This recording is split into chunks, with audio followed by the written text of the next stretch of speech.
Last night, a new low was achieved in the history of Scott County politics.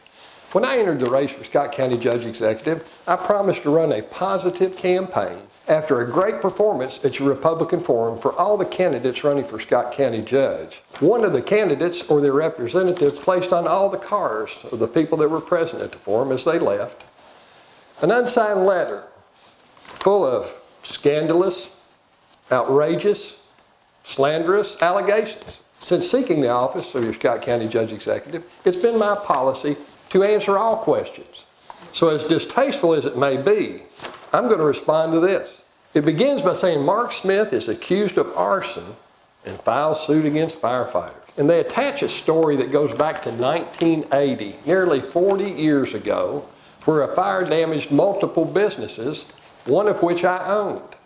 In the investigation of that fire, the police found, and in testimony, where firefighters had witnessed other firefighters looting the stores that had been damaged. And once they gave us that information, it was incumbent on us, by our insurance policy, that said that we have to mitigate our loss to stay in compliance with our insurance. And in doing so, we were required to file suit against election of Fayette County Overett government for those alleged thefts as detailed by the police in that investigation.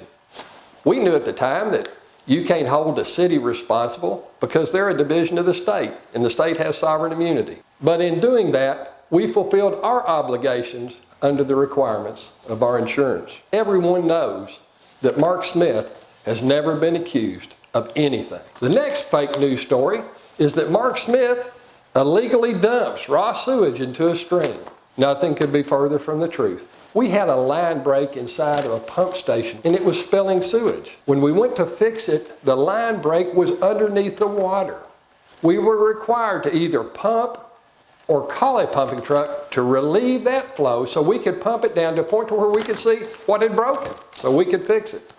The pumping trucks weren't available that day, so we pumped about 100 gallons to get below the break so we could fix it.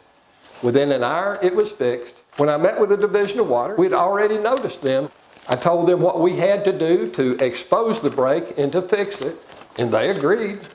But because I hadn't contacted them and asked permission to pump, which they would have freely given, I was resultingly fined.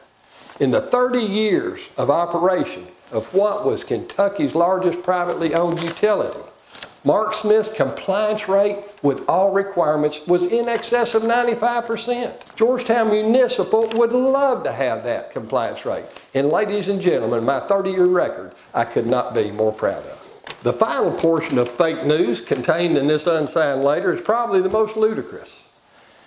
And it said that my name and contact information was found on the dead body of a drug kingpin named Andrew Thornton in 1985 after him jumping out of a plane with 80 pounds of cocaine. Ladies and gentlemen, if you don't know who Andrew Thornton is, he's the main subject in the book Bluegrass Conspiracy. If you don't have that book, I'm sure one of your friends do. Read it. I can assure you, you won't find my name anywhere in it. Now, everybody told me when I filed for office that with the other people involved in this race, this would probably be one of the dirtiest races to go down in Scott County's history. And you know, I really didn't believe that. But I have one opponent in this race who's supported by two Frankfort politicians who know that they can have influence in that Scott County courthouse if he's elected. Since coming out and stating my position to be against a $30 million jail to be constructed, to use 100% of our rainy day funds and to put this county in debt, the jailers now run to this same candidate and giving him his support. Now he knows what I won't do and what I won't give him. Now ladies and gentlemen, I can work with anybody and I can work with the jailer, but I'm not going to work for the jailer. I'm only working for the voters and the taxpayers of Scott County. I have to take the overview. I cannot have tunnel vision to one area requiring oversight by our next Scott County judge. Some would share with me that this candidate or his supporters are the ones responsible for this unsigned letter.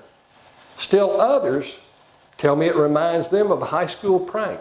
What bothered me more than the letter being placed on all the windshields of all those that came and attended our judges forum is the fact that when this was placed on my wife's car, her car was then vandalized and keyed.